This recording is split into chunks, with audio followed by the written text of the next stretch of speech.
Hi there and welcome to 15 Minutes with Longevity. I'm Giselle Wertheim-Ames and today I'm not in the studio, I'm actually in the rooms of Dr. Bhana. He is a specialist endocrinologist and we're going to be talking about the thyroid gland. The thyroid gland is a small but very mischievous gland in the body and it is very pertinent actually to one's health. So Dr. Bhana, perhaps you can tell me why it is that the thyroid is so important to us and when things go wrong, what happens and what we can do to avoid that. It's up here in the neck and it controls the metabolism in the body. I normally liken it to the carburetor of the car. So although it's small, plays a very important role. And from the time you're in utero, your mom's tummy, till the time you're an adult, it controls everything that has to do with the metabolism. So from growth to the amount of muscle you're going to be having, to the strength of your bone, the weight, whether your hair is going to be good, whether your skin's going to be good. It has a profound influence on cholesterol and on blood pressure and influences all the other hormones. Yeah, so is there a genetic disposition either way to having thyroid problems? Well, let's discuss the type of thyroid problems you can have. You can have either an underactive thyroid, so it's working too slow. You can have an overactive thyroid, where it's working too fast. And then like any other organ, it can also be predisposed to developing cancers. Okay. So certainly the underactive thyroid has a genetic predisposition to it. And we call it Hashimoto's thyroiditis. And gosh, that's a long word. It's a long word. Is that also hypothyroidism? So some people... There's many causes of hypothyroidism, that being the commonest. The second commonest would be where it's surgically removed. So, and we spoke a bit about that earlier on. I mean, when I was telling you about Sophia Vergara, the very sexy woman in Modern Family, who doesn't have her thyroid anymore because it was removed when she was 28 years old. And obviously she's well controlled if she can still look that good. She takes her medication every day. And in fact, she runs a campaign for that. You know, to actually encourage people to stay on their medication. And be compliant. That's obviously very important. Yeah. So coming back to that underactive thyroid, Hashimoto's, for every 9 females that get affected, 1 male's getting affected. So it's really obviously predominantly very biased. Wow. Okay. Predominantly a female condition. But once that female gets it, about 40 to 60% of the females directly related to her has the potential of getting it. Okay. So the genetic potential was one thing, and then there's a trigger that sets it off, and we don't know what the trigger is. It's a lifestyle. I understand research hasn't quite concluded what it is, but it may be a viral agent, it may be another infective agent. Stress will play an important role because anything that can profoundly affect the immune system will affect it, and we know stress has a role. So if you have an underactive thyroid, how would it manifest itself in your body? What would you suffer from? Well, there's a lot of symptoms. I mean, there's 37 known symptoms, but the common ones would be fatigue, malaise, weight gain, cognitive function slows down, so you take that much longer to work out what 7 plus 15 is. It's a general slowing of the entire body.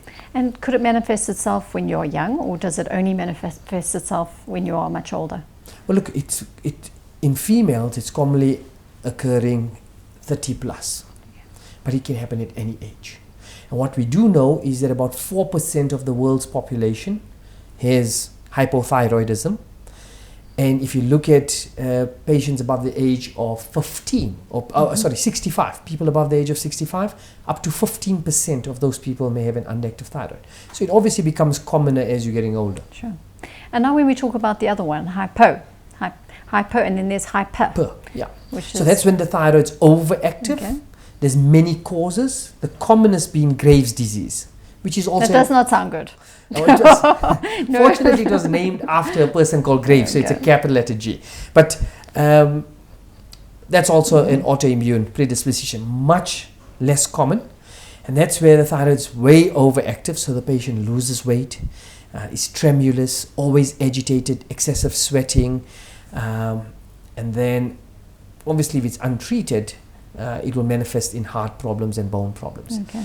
A percentage of those patients will have big eyes, so it's very easy to spot them, and they may have and they can often have to have surgery to try and correct that, I understand. Yes, so they have an option, so we can either ablate it using radioactive iodine, or we can surgically remove it, and then of course we tailor make it to the patient's need. But by and large nowadays most of the patients go for radioactive iodine for an overactive thyroid.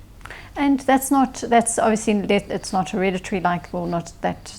It's not that common. Yeah. Okay, so How, some people, and it's always so interesting because when people have problems, for example, with their weight or they're not feeling so good in work, they'll say, oh gosh, it's my thyroid. I mean, it kind of is like we're always self-diagnosing, we've got Dr. Google, so.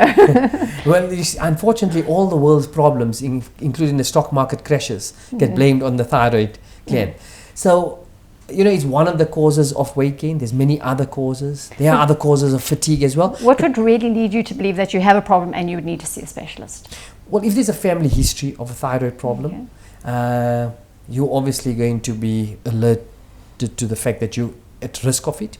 And then fatigue is a big one, malaise is a big one, weight gain, hair loss, blood pressure becomes a problem, cholesterol goes up. So let's say I have a predisposition. Let's say I'm one of those in that group, in that 4 to 15%. What should I be doing to minimize the complications or the implications of that? And if I'm not at risk at all, are there things that I should be doing anyway to avoid getting into that zone if it's not hereditary? So that's a very good question. So if there's already a family predisposition, you need to be made aware of all the symptoms that you need to look out for. Obviously, if you get any of those symptoms, you're going to be looking at your thyroid function. We're not saying every person under the planet needs to go and get their thyroid tested. The tests are too expensive and it becomes too much of a burden on healthcare to look at it. However, if you've got the symptoms, you will be looking out for them.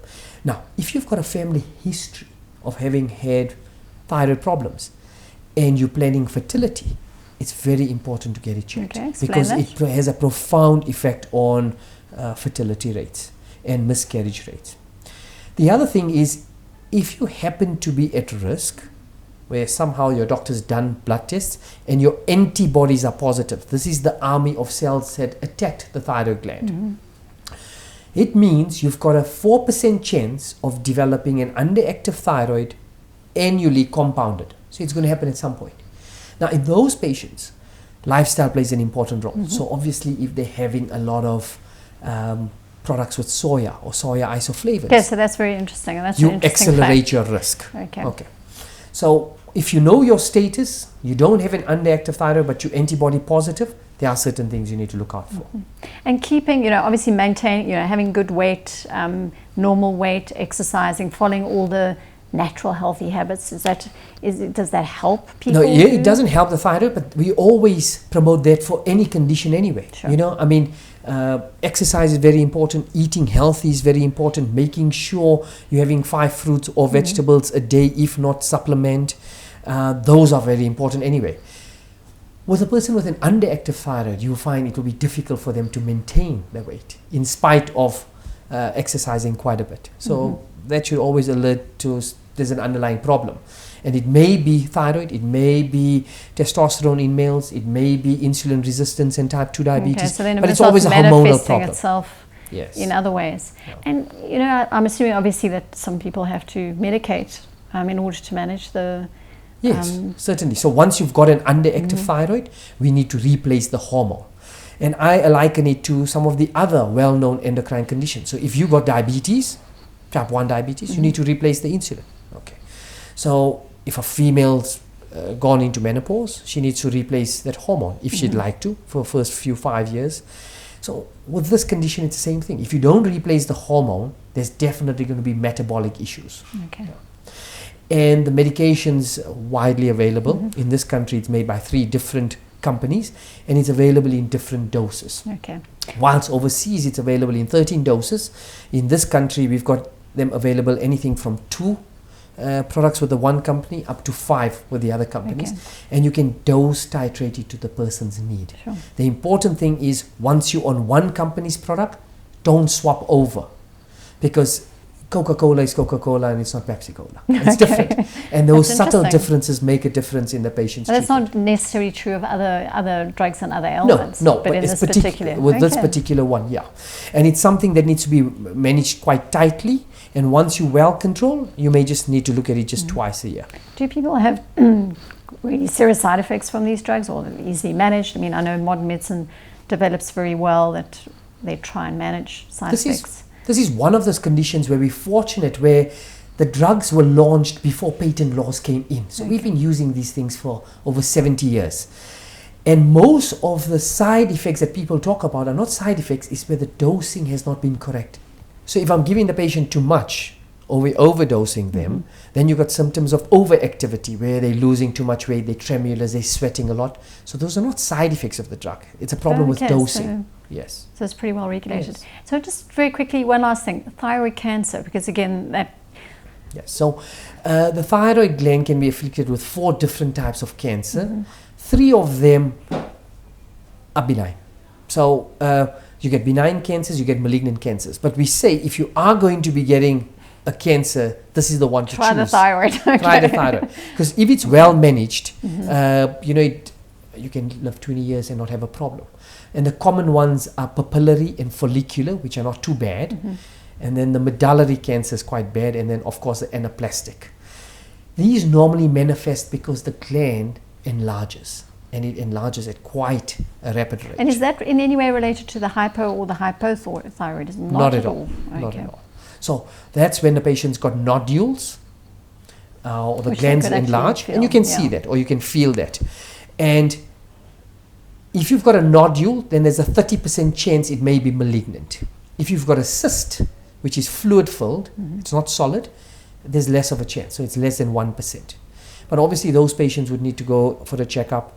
We'll put a needle in the lesion, look at the cells, and then make a decision. Great. Not necessarily a biopsy, it's a fine needle aspiration. So that's great. Well, that's very interesting. So now I've kind of all thyroid out. But learned a lot. Thank you very much. It's been great chatting to you today. Well, that's it for this week. Before I sign off, I thought we could just recap on an interesting fact that we learned today. So if you are genetically predisposed to a thyroid problem, you should look out for isoflavones, particularly in soya products, because those would not be good for you. Otherwise, I hope you have a great week. Stay well, stay healthy, and I'll see you again next week.